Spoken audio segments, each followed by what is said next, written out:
Gas కష్టాలతో induction స్టవ్లు rice కుక్కర్లకు demand పెరిగింది. Electric వంట పరికరాల కొనుగోళ్లకు జనం ఆసక్తి చూపుతున్నారు. హోటల్స్, హాస్టల్స్ నిర్వాహకులు పెద్ద సైజు ఎలక్ట్రిక్ రైస్ కుక్కర్లు కొనుగోలు చేస్తున్నారు.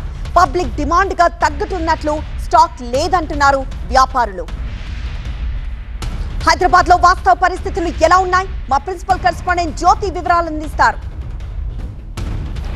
కమర్షియల్ గ్యాస్ సిలిండర్ల కొరతతో ఇండక్షన్ స్టవ్స్తో పాటు రైస్ కుక్కర్లకు భారీగా డిమాండ్ పెరిగింది. చాలామంది కూడా ఇండక్షన్ స్టవ్స్ కొనుక్కొని వెళ్తున్నారు. At the same time rice కుక్కర్లను కూడా హాస్టల్కి సంబంధించినటువంటి వాళ్ళు ప్రత్యేకంగా ఈ రైస్ కుక్కర్లను తీసుకెళ్తున్నారు. అయితే అసలు ఈ డిమాండ్ ఎంత మేర పెరిగిందనే దానికి సంబంధించి షాప్ ఓనర్స్ ఉన్నారు, అసలు మాట్లాడిద్దాము. చెప్పండి, గ్యాస్ కొరత కారణంగా ఈ రెండు యొక్క డిమాండ్స్ పెరిగిందని చెప్పేసి వింటున్నాము. నిజంగానే కొనుక్కొని వెళ్తున్నారా? ఇది డైలీకి 10 పీస్ పోతుంది ఇండక్షన్స్. ఎందుకంటే ఇప్పుడు గ్యాస్ ప్రాబ్లం వస్తుంది బట్టి ఎక్కువ ఇదే వాడుతున్నారు ఇండక్షన్. హాస్టల్స్ వాళ్ళు ఏమో కమర్షియల్ కోసం ఇది రైస్ కుక్కర్ వాడుతున్నారు.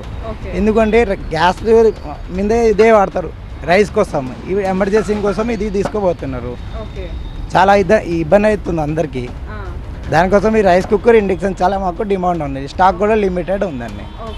అంటే గతంలో ఎంత ఇండక్షన్ స్టవ్ తీసుకొని వెళ్ళే వాళ్ళు ఇప్పుడు ఎన్ని కొనుక్కొని వెళ్తున్నారు రోజు? ముందు ఎవరి దగ్గర సింగిల్ పీస్ 2 పీస్ ఉంటే ఇప్పుడు 2-3 పీస్ పెట్టుకుంటున్నారు. ఎమర్జెన్సీ కోసం గ్యాస్ ఎప్పుడు వస్తుందో రాదని అర్థం కాదు. దానికోసం ఇండక్షన్ చాలా డిమాండ్ అదే అవుతుందండి. దీనివల్ల ఇండక్షన్ స్టవ్స్ కానీ లేకపోతే రైస్ కుక్కర్లకు సంబంధించినటువంటి ధరలు ఏమైనా పెరిగాయా? ధరలు ఇంకా పెరిగేలే. పాత స్టాక్లు అందరికీ డిస్కౌంట్ ఇచ్చి తక్కువనే పడుతుంది. ఇప్పుడు కొత్త స్టాక్లో అంతా ఇప్పుడు 200-300 అప్ డౌన్ అవుతుంది, రేట్లు పెరుగుతుంది. ఎందుకంటే స్టాక్ లిమిటెడ్ ఉంది అందరి దగ్గర, డిస్ట్రిబ్యూటర్ దగ్గర స్టాక్ లిమిటెడ్ ఉంది. దాన్ని బట్టి రేట్ పెరిగింది కొంచెం. అంత రేట్ పెరిగిలే, లిమిటెడ్ పెరిగింది.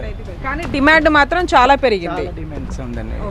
ఈ ఇండక్షన్ రైస్ కుక్కర్ చాలా డిమాండ్. పెద్ద సైజు కావాలంటున్నా కానీ స్టాక్ లిమిటెడ్ 2.5 ఉంది ఇప్పుడు స్టాక్ మార్కెట్లో. 5 kg 10 kgs కావాలంట. ఇప్పుడు మన దగ్గర స్టాక్ 2.5 ఉంది స్టాక్స్. ఎక్కువ వాడేది అందరూ ఇంట్లో వాడేది 1.5 1.8 లిమిటెడ్, అదే ఎక్కువ వాడేది. ఇవి పెద్దది అంటే కమర్షియల్కి ఇదే స్టాక్ లిమిటెడ్ ఉందండి. ఓకే, అంటే మీరు వేరే దగ్గర నుండి తీసుకొని వస్తారు కదా హోల్సేల్గా, అక్కడ కూడా డిమాండ్ ఎక్కువగా రన్ అవుతుందా? మీరు కొనుక్కుని తీసుకొని వచ్చి అమ్మాలి కాబట్టి డిస్ట్రిబ్యూటర్ దగ్గర అసలు స్టాక్ లిమిటెడ్లో ఉంది. ఎందుకంటే అది అర్థం కాలే కదా ఇంత ప్రాబ్లం వస్తుంది. ఇప్పుడు ఒక్కొక్క డీలర్స్ 4 పీస్ 10 పీస్ తెప్పిస్తారు, కానీ లిమిటెడ్. ఇప్పుడు కాటన్లో 2 పీస్ 3 పీస్ 4 పీస్ వస్తుంది. డిమాండ్లో అది 2 పీస్ 3 పీస్ షాప్ ప్రతి డీలర్స్కి దగ్గర పోతుంది స్టాక్స్.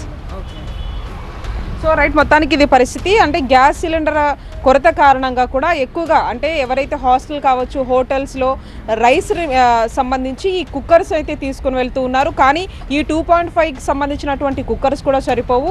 ఒక 5 కేజీలు లేదంటే 10 కేజీలకు సంబంధించినటువంటి రైస్ కుక్కర్స్ ఏమన్నా ఉంటే తెప్పించండి అంటూ కూడా ఆ డిమాండ్తో పాటు మరొక వైపు ఇండక్షన్ స్టవ్స్కి సంబంధించినవి గతంలో ఏదో 1-2 వెళ్ళేవి, కానీ ఇప్పుడు ఏకంగా ఒక్క రోజులోనే 10 ఇండక్షన్ స్టవ్స్ కొనుక్కొని వెళుతూ ఉన్నారు. ఈ నేపథ్యంలో డిస్ట్రిబ్యూటర్ల నుంచి వచ్చేటటువంటి ఇండక్షన్ స్టవ్స్ కావచ్చు, రైస్ కుక్కర్లో కొంత షార్టేజ్ ఉన్నప్పటికీ దీని యొక్క డిమాండ్ మేము అమ్మేటటువంటి సేల్స్ కూడా పెరిగాయంటూ షాప్ ఓనర్లు చెప్తూ ఉన్నారు. విజువలిస్ట్ సురేష్తో కలిసి జ్యోతి టీవీ 9 హైదరాబాద్.